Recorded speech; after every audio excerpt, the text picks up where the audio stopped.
오늘도 예배를 사모해서 오신 모든 성도님들 환영하고 감사드리고 오늘도 풍성한 은혜로 채워 돌아가는 복된 주일이 되기를 축복합니다.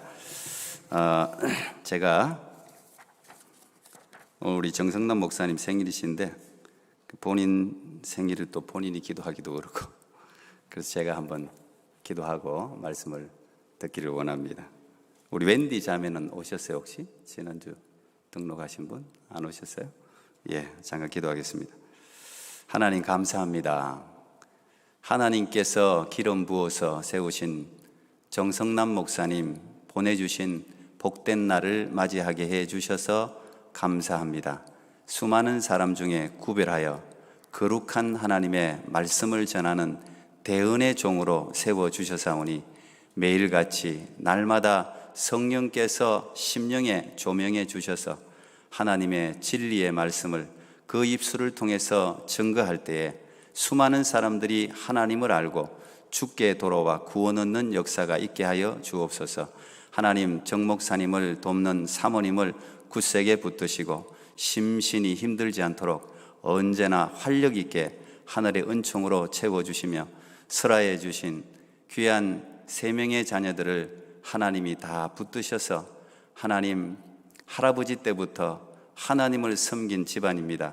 늘 자녀들을 위해서 기도한 기도가 쌓여 있는 줄 믿사오니 하나님 이 귀한 자녀들에게 하나님께 드려진 기도대로 아름답게 하나님의 나라에 기둥같이 쓰임받는 귀한 자녀들을 다 될 수 있도록 함께하여 주옵소서.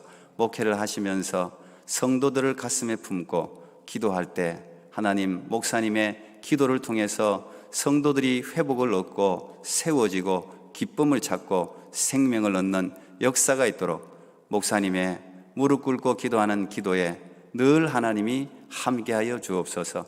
때때로 심령이 상하고 어려운 일들을 당할 때 우리 십자가 지신 예수님께서 우리 목사님 늘 붙들어 주시고 함께해 주셔서 위로하여 주시고 회복해 주셔서 주님께서 맡기신 목회의 성정을 감당하기에 부족하지 않도록 함께 하옵소서. 예수님 이름으로 기도합나이다. 아멘. 먼저 우리 지난주에 미얀마 구제 헌금을 했는데 사실 그 미얀마 구제 헌금을 했으면 좋겠다는 마음을 하나님이 주셨을 때 상당히 제가 좀 망설였습니다. 왜냐하면 지금 코로나 때문에 상당히 어려운 시기를 성도들이 살아가는데 또 사실은 또 돈이잖아요. 그래서 이거 목회적으로 또 저도 담임으로서 부담도 되고 근데 계속 하나님이 마음에 계속 주셔서 우리 장로님들과 의논을 했는데 우리 장로님들이 100% 모든 분들이 다 하나님의 일입니다. 다 하나님이 기뻐할 겁니다. 합시다. 이제 그렇게 말씀해 주셔서 한 주 광고를 했는데 여러분들께서 이렇게 저도 깜짝 놀랐습니다. 이렇게 많이 나올 줄 몰랐습니다. 여러분들 정말 자랑스럽고 감사하고 하나님이 기뻐하리라고 생각합니다.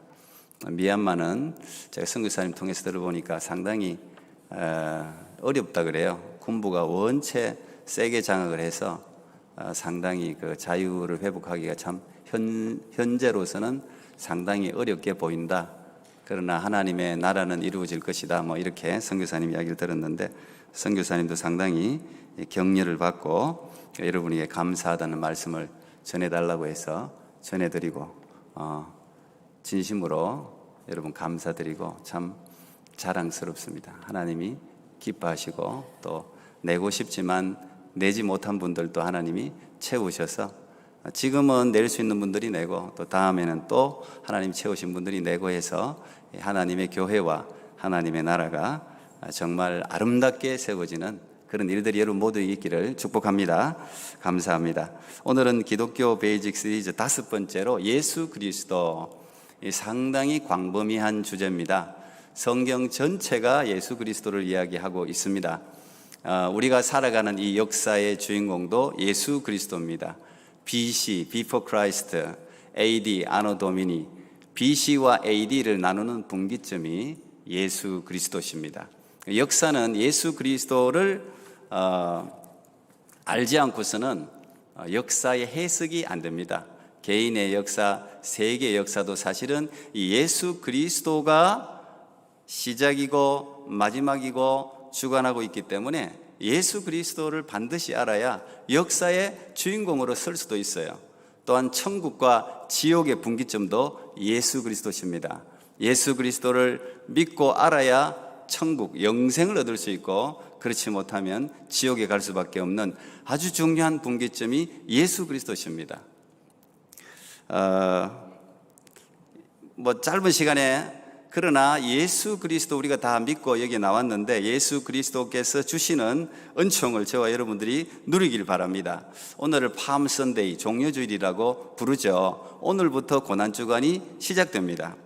예수님이 예루살렘에 입성하셨죠.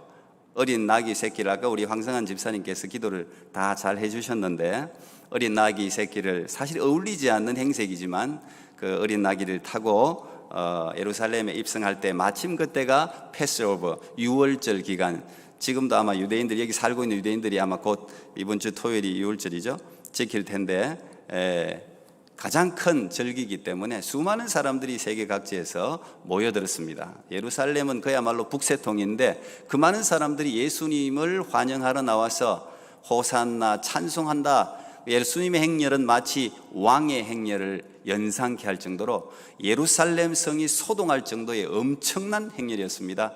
사람들은 가장 존경의 표시로 자기의 겉옷을 벗어서 예수님 오시는 그 길에 깔았습니다. 그 말은 뭡니까? 경배했다는 거예요. 예배할 정도로 예수님을 열렬하게 환영했다는 것입니다. 근데 사실 우리는 오늘부터를 고난주간이라 이렇게 부릅니다. 예수님께서는 예루살렘의 이 열렬한 환영을 받으러 온 게 아니죠.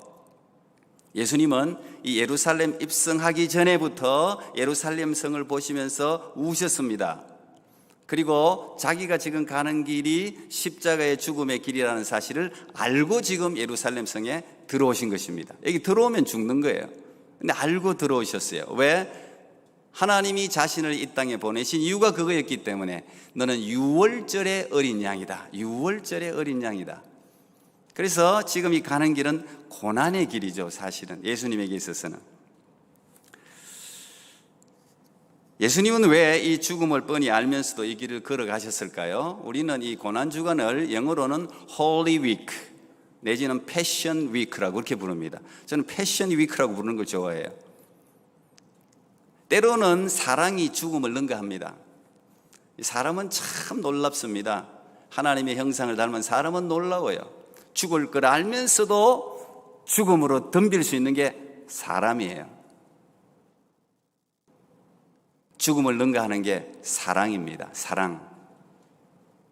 때로 부모가 자식을 위해서 죽을 수 있어요. 자식을 위해 사랑하기 때문에. 때로 교회를 위해 성도가 죽을 수도 있어요. 예수님을 위해 죽을 수도 있어요. 사랑하니까. 예수님도 마찬가지입니다. 자신이 죽는 죽음보다 더 큰 사랑, 누구를 향한 사랑?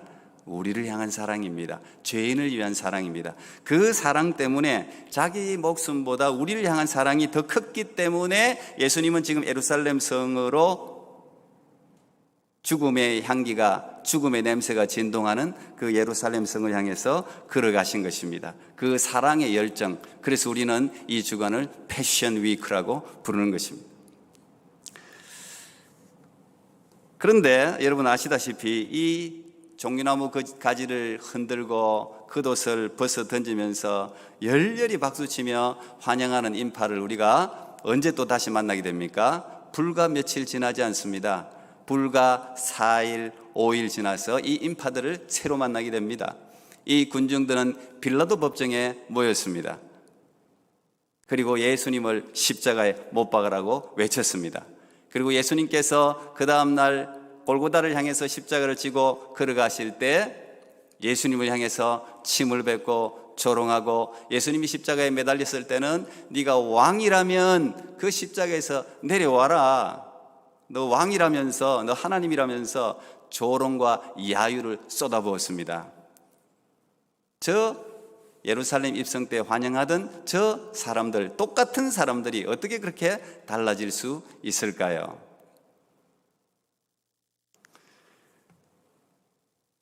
저는 세상의 소문으로 예수님을 따르고 있다면 불행하게도 우리들 중에서도 언제든지 그런 군중같이 돌변할 수 있다고 생각합니다.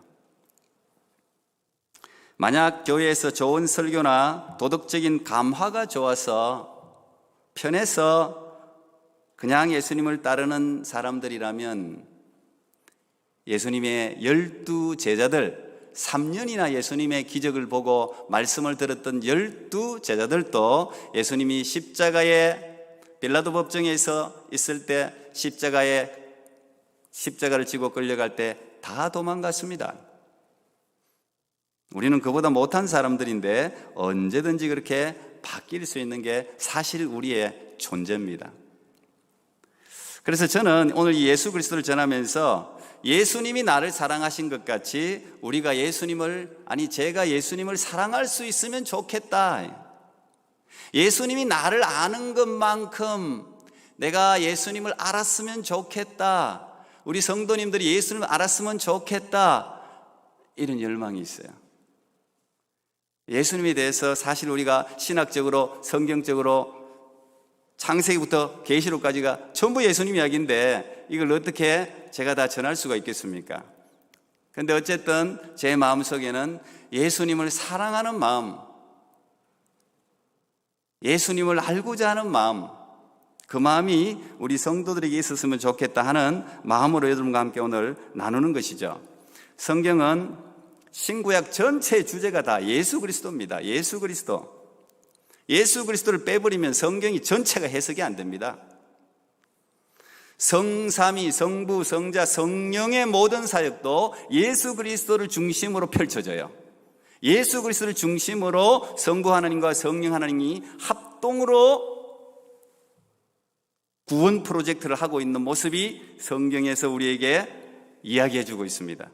그런데 이 예수 그리스도의 중심 사역은 뭐냐?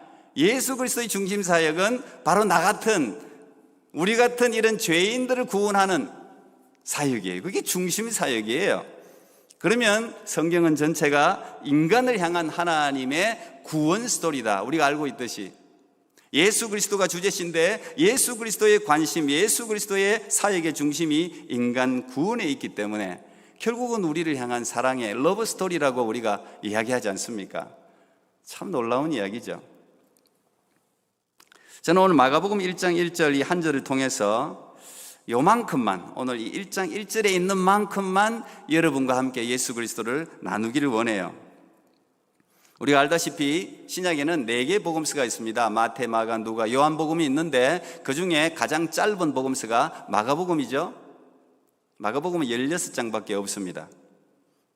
그리고 마태복음이 그 앞에 있지만 시기적으로 가장 먼저 기록된 게 마가복음입니다. 마태복음과 누가복음은 전부 마가복음을 참조해서 기록했어요. 중복되는 내용이 굉장히 많아요. 마태복음은 거의 80% 이상이 마가복음과 겹쳐요. 참조했기 때문에.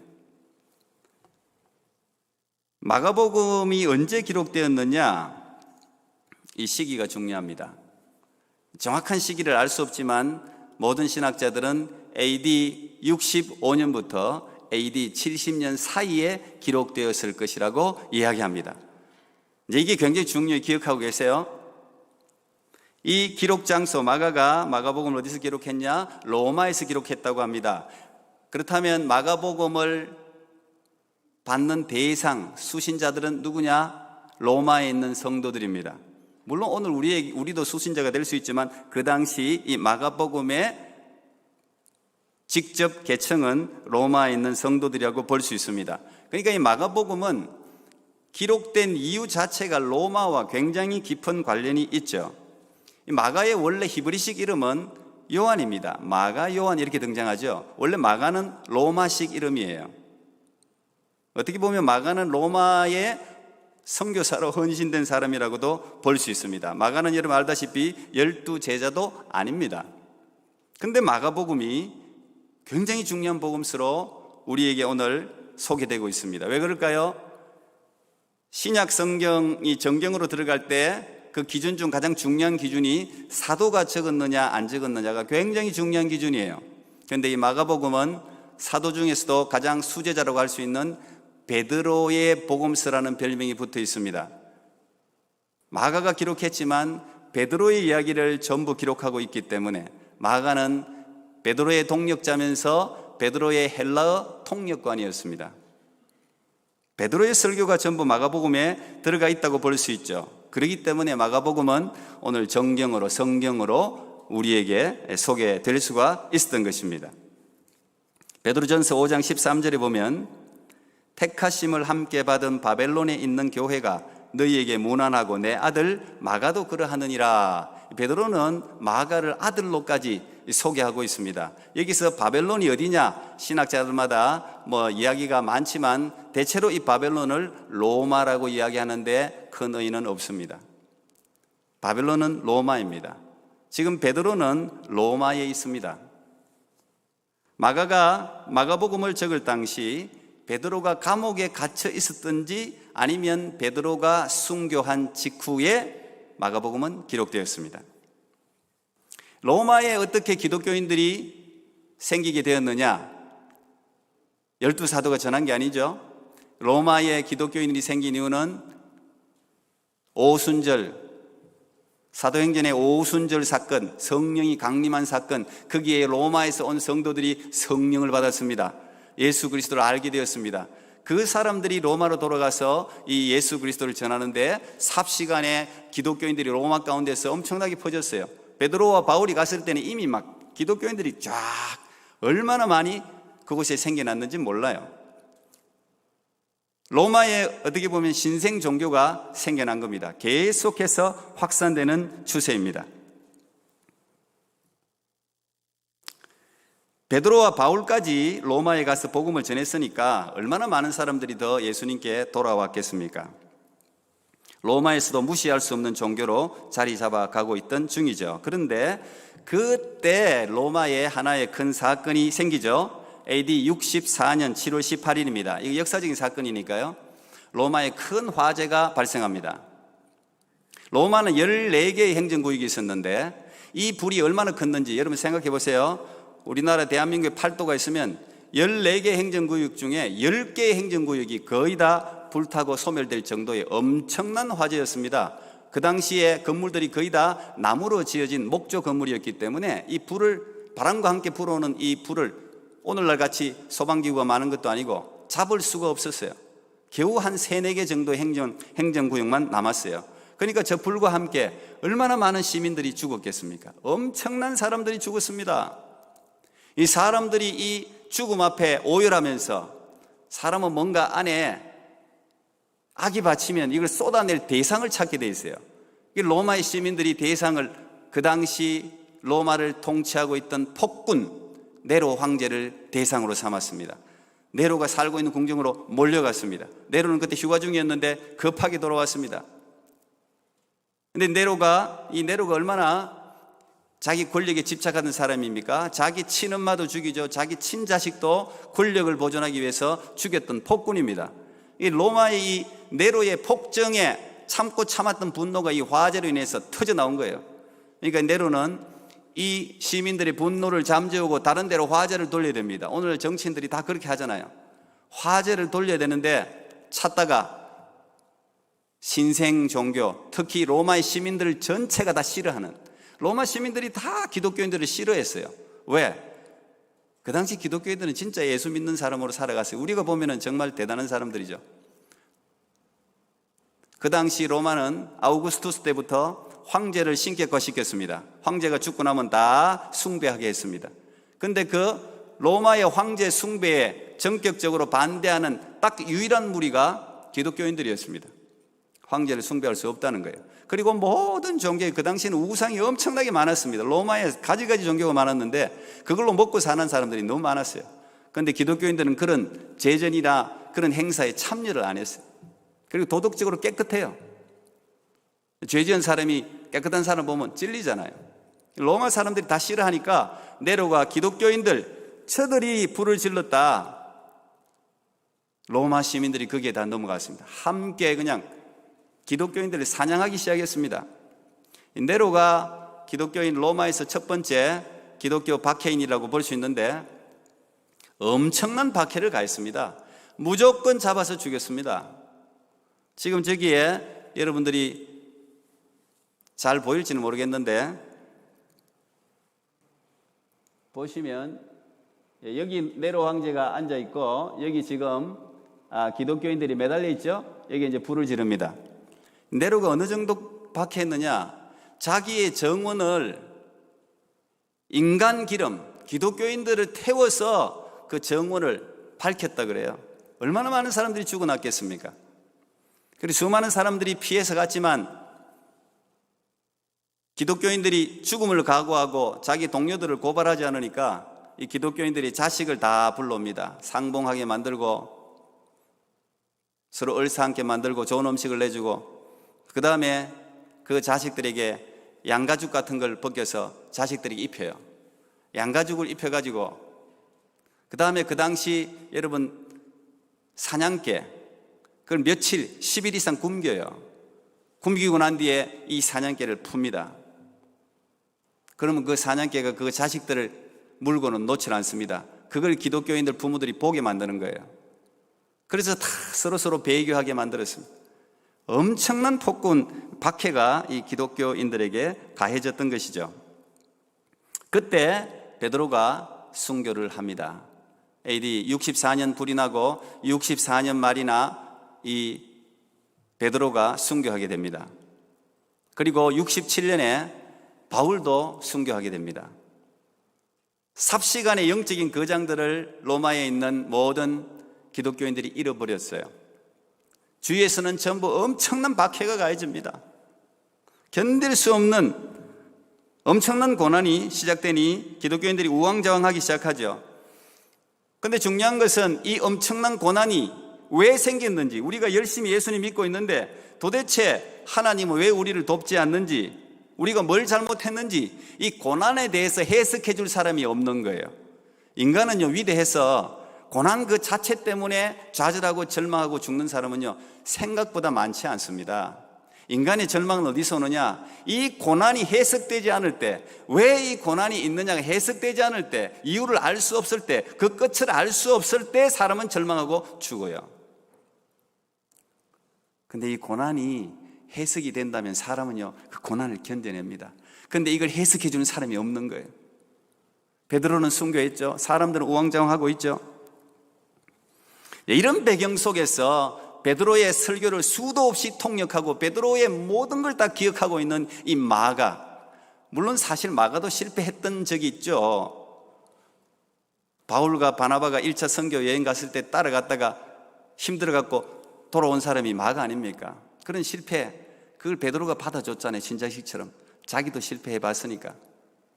그러니까 이 마가는 더 이상 그 이후부터는 엄청난 열정으로 하나님을 떠나지 않고 이 복음을 전하는데 선교사로서 헌신하게 되는데, 이 마가의 마음속에 견딜 수 없는 이 우왕좌왕하는 이 성도들, 이 기독교인들, 이 어린아이 같은 이 사람들에 대한 긍휼이 성령으로 말미암아 타고 넘쳤습니다. 어떻게 해야 될까? 그래서 그는 급하게 붓을 들고 이 마가복음을 기록한 것입니다. 여기 그래서 마가복음에는 체계가 없어요. 여러분 마태복음부터 사복음서를 비교해 보면 마가복음에는 예수 그리스도의 출생도 없어요. 족보도 없어요. 그걸 쓸 여가가 없어요. 마가복음에 가장 많이 등장하는 것은 우왕좌왕합니다. 곧 즉시 여기 갔다 저기 갔다. 그런 게 마가복음을 여러분들이 이제 이 배경을 알고 읽어보면 그런 것들이 보이기 시작할 겁니다. 그래서 마가복음이 그리고 있는 예수님의 모습은 고난받는 종이에요. 고난받는 종. 마태는 예수님을 왕이라고, 유대 지파의 왕이라고 표현을 했습니다. 근데 마가는 16장 짧은 복음서지만 예수님의 고난에 대해서는 굉장히 많이 기록하고 있어요. 왜 그럴까요? 예수님이 여러분을 살리기 위해서 이렇게 많은 고난을 받았다. 예수님이 여러분을 살리기 위해서 이렇게 침뱉음을 당했다. 모욕을 당했다. 배신을 당했다. 예수님도 잡혔다. 억울하게 잡혔다. 그리고 그 당시 배교한 그리스도인들을 향해서도 베드로 같은 수제자도 예수님을 3번이나 부인했다. 부끄러워하지 마라. 다시 예수님께 돌아오면 된다. 예수님이 회복시켜 주신다. 이런 걸 지금 마가복음을 통해서 마가가 지금 이야기를 하고 있는 거예요. 예수님도 고난받고 죽었지만 사흘 만에 다시 부활하셨다. 용기를 내라. 너희들이 지금 고난받는 것은 이유 없이 받는 게 아니다. 예수님이 받았던 고난이다. 예수님이 잡혔던 그 사로잡힘이다. 이걸 지금 마가가 성령의 감동이 되어서 이야기를 해주고 있는 것입니다. 이 마가의 응원가죠. 마가복음은. 자, 이런 엄청난 박해 가운데 마음 둘 곳 없는 그리스도인들이 이 막 돌아다니는 이 회람되는 이 마가복음을 받아들고 읽을 때 얼마나 큰 위로를 받았을까요? 그 마가복음에 성령의 감동이 있었을 거 아닙니까? 우리가 성경을 읽을 때 성령이 감동하면요, 성령이 감동하면 놀라운 일이 일어나잖아요. 완전히 절망 가운데 있다가도 다시 벌쩍 일어나잖아요. 죽음의 불을 향해서 뛰어들 수 있는 용기가 생기는 게 그게 하나님 말씀 아닙니까? 하나님 말씀. 마가복음이 그 역할을 하고 있는 것입니다. 그래서 마가복음, 마가는 1장 1절을 오늘 여러분들이 읽은 말씀으로 시작하는 거예요. 하나님의 아들 예수 그리스도 복음의 시작이라. 이 말씀은 보통 말이 아니죠. 하나님의 아들 예수 그리스도 복음의 시작이라. 지금의 너희들의 상황을 역전시킬 수 있는 분은 예수 그리스도라는 거예요. 예수 그리스도. 이 한 구절에 마가의 처절한 신앙 고백이 담겨져 있습니다. 목숨 걸고 외친 구호입니다. 그 당시 사람들이 이 구호를 외쳤다면 그 즉시에서 죽음을 당한 그런 구호를 마가는, 그 연약했던 마가가 로마의 심장부를 향해서 예수 그리스도, 하나님의 아들 예수 그리스도, 이분이 복음의 시작이라고 지금 외치고 있는 것입니다. 당시 로마 입장에서는 이것은 불온서적입니다. 이 마가복음을 빨리 압수해서 전부 불태워 없애버려야 될 굉장히 위험한 서적이죠. 지금 그가 외치고 있는 건 무엇입니까?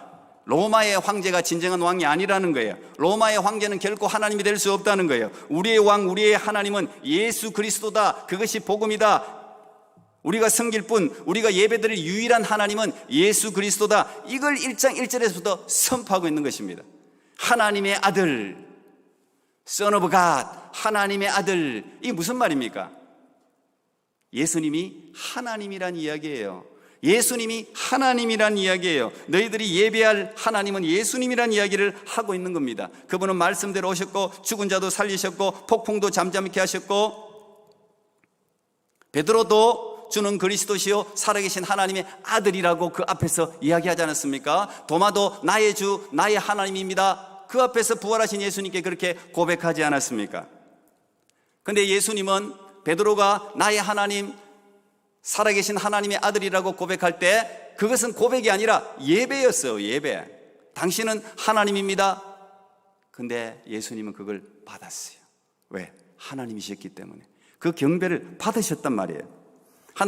예수님은 자기 자신이 하나님이라는 사실을 인식하고 계셨어요. 만약 예수님이 하나님의 아들이요 하나님이 아니라면 기독교인들은 지금 우상을 숭배하는 거예요. 우리도 마찬가지예요. 우상을 숭배하고 있는 거예요. 그래서 예수님은 완전한 하나님이셔야 해요. 골로새서 2장 9절에 사도 바울도 이야기했습니다. 그 안에는 신성의 모든 충만이 육체로 거한다 그랬어요. 비록 육체를 입으셨지만 예수님은 하나님이셨어요. 동시에 예수님은 인간이셨습니다. 예수님은 자신을 늘 인자, 자기 자신을 늘 인자로 많이 표현하셨어요. 인자는 인간의 아들이라는 뜻이죠. Son of Man, 인간의 아들이라는 뜻이에요. 실제로 예수님은 우리와 동일하게 고통을 느끼셨어요. 어떤 사람은 예수님은 하나님이기 때문에 채찍을 때리도 아픈 것도 못 느끼셔서 이렇게 이야기하는 사람도 있습니다. 그게 옛날에 영지주의 가현설입니다. 이단들이죠. 아닙니다. 실제로 예수님은 실제로 인간이셨습니다. 배고픔도 느끼셨고 감정적으로 우시기도 하셨고 채찍에 맞으면 아프세요. 겟세마네 동산에서 죽기 싫어서 예수님께 저 십자가를 좀 거두어달라고 호소하는 연약한 인간이셨어요. Son of Man, 예수님이 인간이라는 사실은요 굉장히 중요한 교리입니다. 그래서 신약에는 이단을 구별하는 가장 중요한 기준으로 예수의 육체로 오심을 부인하는 자는 이단이라고 그랬어요. 예수님은 동정녀 마리아의 몸에서 태어나셔서 죄가 없으시다는 것을 제외하면 본질상 우리와 다를 게 없는 인간이라는 사실. 그래서 예수님은 시공간의 제약도 받으셨잖아요. 만약 예수님이 인간으로 오신 게 아니라면 우리 인간의 대속물이 될 수 없죠. 예수님의 이런 신성, 예수님이 하나님이다, 예수님이 인간이라는 이 신성과 인성은 451년 칼케톤 공의회에서 확립되고 지금까지 모든 건강한 교회들이 지키고 있는 교리가 되었습니다. 마가는 지금 하나님의 아들 이 한 구절을 통해서 황제 숭배 거부로 인해서 정말 고난과 고통을 당하는 그리스도인들을 향해서 너희들이 믿고 있는 예수님은 하나님이 맞다, 하나님이 맞다, 그분은 하나님이다, 그분이 정말 예배의 대상이라는 것을 다시 한번 선포하면서 확인해주고 있는 것입니다. 그 다음 마가의 선포는 뭐였습니까? 하나님의 아들 예수 그리스도, 예수 그리스도. 여러분, 예수라는 뜻이 뭡니까? 구원자, 세비어, 구원자라는 뜻입니다. 근데 우리가 구원받았다고 할 때 무엇으로부터 구원을 받았느냐를 생각해야 됩니다. 무엇으로부터 구원을 받았느냐. 어떤 사람은 우리 구원이 필요 없다고 하는 사람이 얼마나 많습니까? 나는 구원이 필요 없어, 왜 나한테 전도를 하는 거야? 무지한 거죠. 무엇으로부터 우리가 구원을, 예수님 우리를 무엇으로부터 구원했습니까? 당연히 죄로부터 구원이죠. 죄의 시작은 최초 인간 아담이 하나님의 명령을 불순종함으로 일어났습니다. 불순종은 죄죠. 우리는 그것을 오리지널 신, 원죄라고 부릅니다. 첫 사람 아담 때문에 죄가 세상에 들어왔습니다. 죄는 하나님의 원래 뜻은 관역에서 벗어난다. 하마르티아, 관역에서 벗어난다. 하나님의 기준에 도달하지 못하는 모든 게 다 죄예요. 중요한 것은 죄의 결과입니다. 죄의 결과로 죽음이 왔어요. 죄가 없었다면 우리는 죽지 않을 겁니다. 죄의 결과로 죽음이 왔습니다. 죄의 결과로 하나님과의 관계가 단절이 되었습니다. 죄의 결과로 인간에게 있던 하나님의 형상이 깨어졌습니다. 죄의 결과로 피조 세계가 신음하게 되었습니다. 엉겅퀴를 내게 되었습니다. 죄의 결과로 우리는 부족을 느끼는 거예요. 우리 항상 부족하잖아요. 항상 뭔가 부족하다고 하니까 죄를 짓게 되고 도둑질하고 강도질하고, 그리고 고통이, 육신의 질병부터 시작해서 고통이 발생하게 된 거예요. 이 모든 것이 죄의 결과입니다. 예수님은 구원자시라 그랬어요. 예수님은 태어날 때부터 그 이름이 정해져 있었습니다. 마태복음 1장 21절에 보니까 아들을 낳으리니 이름을 예수라 하라. 이는 그가 자기 백성을 그들의 죄에서 구원할 자이심이라. 이름이 정해져 있어요. 구원할 자, 누구를? 저희 백성을, 나를, 여러분을 구원하기 위해서 스스로 인간이 되어서 이 땅에 오신 분이 예수 그리스도십니다. 예수님은 죄 때문에 필연적으로 죽을 수밖에 없는 우리를 구원하시기 위해 이 땅에 오셨죠. 예수님을 받아들이면, 예수님을 그래서 억셉하면 이 죄의 결과가 바뀌는 거예요. 하나님과의 단절이 소통으로 바뀝니다. 연결되는 거예요. 깨어진 하나님의 형상이 회복되어져서 하나님을 아는 지식이 생기는 거예요. 예수 그리스도 성령의 은혜 없이는 우리가 하나님을 알 길이 없죠. 하나님을 아는 지식이 회복됩니다. 육신과 영혼의 질병으로부터 해방이 됩니다. 그래서 예수님 이름으로 치유도 일어나는 거예요. 부족함이 풍성함으로 바뀝니다. 여호와는 나의 목자시니 내가 부족함이 없으리로다. 부족함이 없어서 없다고 하는 게 아니잖아요. 육신의 부족함은 많지만 예수 그리스도 하나님이 우리 가운데 오시면 우리가 낮은 데 차나 높은 데 차나 없는 데 차나 많은 데 차나 자족하다. 바울이 자족하다. 그게 예수 그리스도께서 우리 가운데 오실 때 채워지는 구원입니다. 그게 구원이에요. 예수님은 여러분과 저의 구원자신 줄 믿습니다. 구원자세요. 그리고 예수 그리스도는 히브리어 말로는 메시아죠. 메시아. 지금도 유대인들이 기다리고 있는 메시아는 기름 부음을 받은 자라는 뜻이라는 걸 아실 겁니다. 기름 부음을 받는 자들은 왕이요, 제사장이요, 선지자, 세직분입니다. 예수님은 하나님의 말씀을 전하는 선지자시죠. 동시에 자기 자신이 예언의 주체이기도 하십니다. 예수님은 백성들과 하나님 사이를 중재하는 제사장이며 대제사장이시죠. 동시에 그는 자기 스스로가 제물 유월절 어린 양으로 온전한 제물이 되신 분입니다. 예수님은 다윗의 자손 유다의 사자로서 다윗 왕국을 회복할 왕이십니다. 이사야는 예수님을 평강의 왕이라고 묘사했습니다. 하지만 동시에 예수님은 고난받는 종이기도 하셨어요. 마가는 지금 뭐라고 이야기하는 겁니까? 예수님이야말로 너희들이 그렇게 대망하는 의의 왕이요 대제사장이시며 참된 선지자 메시아다, 이걸 지금 선포하고 있는 겁니다. 너희들이 그렇게 대망하는 메시아다, 예수 그리스도. 그 다음에 하나님의 아들 예수 그리스도, 그 다음에 복음의 시작이라 그랬습니다. 복음, 굿뉴스, 복음, 그게 영어로는 게스펠이라고 부르죠. 이 복음이라는 말은 그 당시에 마가복음을 기록할 당시에 이 복음이라는 말은 황제에게만 사용되던 단어입니다. 원래 복음이라는 말은 헬라어로 유앙겔리온이라고 하는데, 이 유앙겔리온이라는 말은 기쁜 소식이 가져다주는 보상, 리워드, 보상이라는 뜻이에요. 다시 말하면 그 당시 로마 황제가 태어나요. 그러면 그게 유앙겔리온입니다. 로마 황제가 왕의 즉위를 합니다.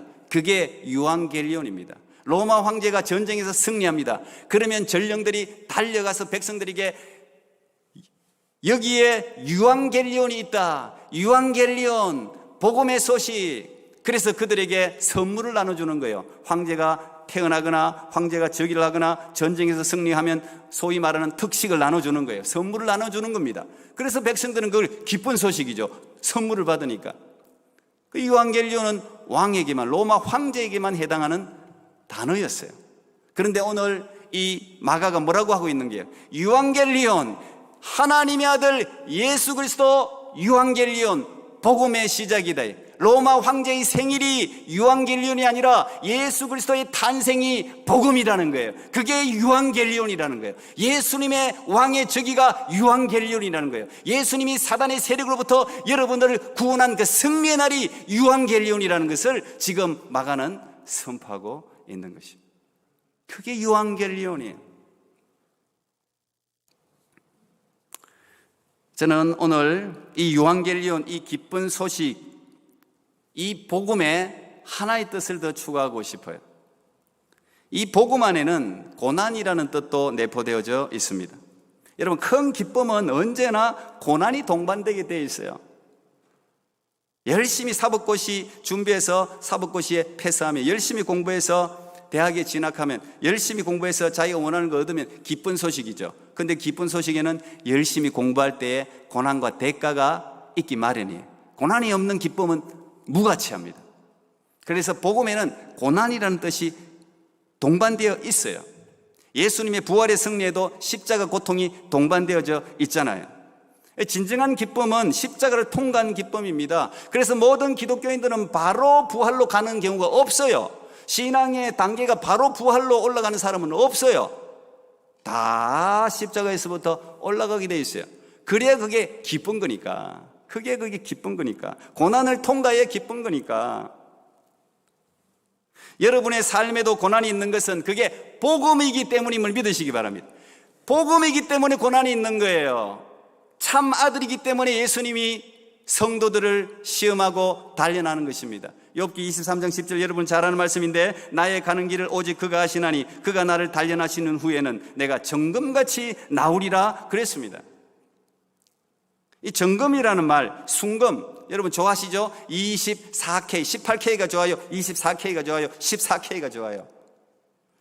저는 이게 18K입니다. 이게 결혼 반지 잃어버렸다가 제가 사죄하고 스스로 산 겁니다. 24K라는 말은 순금 99.99%를 이야기해요. 그 말은 용광로에 24번 들어갔다 나온 금이라는 뜻이에요. 18K는 18번 들어갔다 나왔다는 뜻이에요. 그래서 24K는 용광로를 두려워하지 않습니다. 들어가도 더 이상 불순물이 없으니까. 하나님은 우리를 정금으로 만드시기를 원한다는 거예요. 정금이 되기 위해서는 어떻게 됩니까? 14K로 안 됩니다. 14번으로 안 됩니다. 18번으로 안 됩니다. 24번을 들어갔다 나와야 돼요. 그런 정금이 된 그리스도인은 고난을 두려워하지 않습니다. 죽음을 두려워하지 않습니다. 하나님은 우리를 그런 용장으로 만들기를 원하시죠. 여러분, 복음에는 이 고난이 따른다는 것을 기억해야 합니다. 그리고 그 고난은 앞으로 우리가 얻을 영광과 좋게 비교할 수가 없는 것입니다.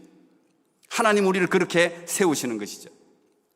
성경의 마지막 책인 요한계시록, 이거하고 제가 마칠 텐데요, 요한계시록도 마가복음하고 똑같은 배경이에요. 네로 황제, 그 다음이 도미티안이에요. 도미티안은 네로보다 더 훨씬 악랄하게 기독교인들을 죽인 사람입니다. 이 도미티안은 이렇게 선포했습니다. 내가 살아있는 동안 기독교인들을 씨를 완전히 말려버리겠다고 선포한 사람이에요. 그러니까 그 당시 성도들이 얼마나 힘들었겠어요. 그때 기록한 게 요한계시록이에요. 사실은 복음서예요. 요한계시록의 주제는요, 아마겟돈 전쟁이 아니에요. 666이 아니에요. 환상이 아니에요. 요한계시록의 주제도 예수 그리스도예요. 예수 그리스도. 그래서 요한계시록 1장 1절은 예수 그리스도의 계시라, 이렇게 시작하는 거예요. 요한계시록은 예수 그리스도, 역사의 마지막은 나는 알파와 오메가라고 그랬습니다. 나는 이제도 있었고 전에도 계셨고 장차 오실 이, 그분이 예수 그리스도세요. 여러분, 예수 그리스도는 지금도 여전히 살아있는 이름인 줄 믿습니다. 지금도 여전히 예수 그리스도 그 이름 때문에 수많은 사람들이 죽어가고 있어요. 지금도 예수 그리스도 그 이름 때문에 수많은 사람들이 살아나고 있어요. 예수 그리스도는 어제 이름이 아니에요. 예수 그리스도는 죽은 이름이 아니에요. 예수 그리스도는 우리가 도덕적인 이름이 아니에요. 예수 그리스도는 우리가 그냥 도덕적인 가만을 얻으려고 좋은 성인 중에 한 명이 아니란 말이에요. 우리의 삶과 우리의 영생과 직결되는 이름이 예수 그리스도십니다. 예수 그리스도. 예수 그리스도는 어제나 오늘이나 영원히 동일한 줄 믿습니다. 여러분의 삶에 예수 그리스도가 왕이 되실 때 하나님께서 여러분의 삶과 함께 하셔서 여러분을 높이시고 여러분을 통해서 영광 받으실 줄 믿습니다. 기도하겠습니다. 하나님 감사합니다. 오늘 이 위대한 이름 예수 그리스도를 이 작은 입으로 전했습니다. 부족한 말입니다. 하나님, 성령께서 도우셔서 우리 성도들에게 더 풍성한, 더 위대하신 예수 그리스도를 알려주시고, 혹시 고난받는 가운데 있는 성도들이 있다면 주님도 고난을 받으셨고 죽으셨습니다. 그러나 마침내 다시 그 고난과 죽음을 이기시고 부활하셨다는 사실을 믿음으로 모든 고난을 돌파하고 주께 영광 돌리는 하나님의 백성들이 되게 하여 주시옵소서. 예수님 이름으로 기도합나이다. 아멘.